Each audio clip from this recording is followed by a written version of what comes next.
त्यानंतर तिथून ते सूर्य हॉस्पिटलमध्ये गेले.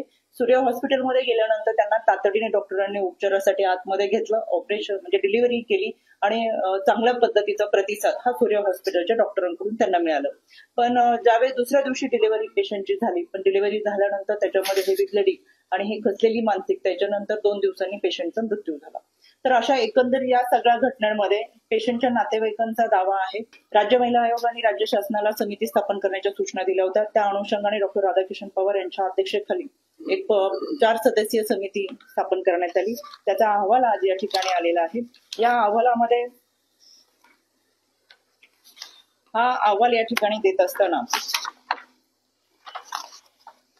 Doctor Radhakishan Pawar, doctor Prashant Wadikar, doctor Nagnath Ellape, doctor Neena Borade आणि डॉक्टर कल्पना कांबळे या 4 सदस्य हे डॉक्टर राधाकिशन पवार यांच्या अध्यक्षतेखाली यांनी या समितीचा अहवाल सादर केलेला आहे.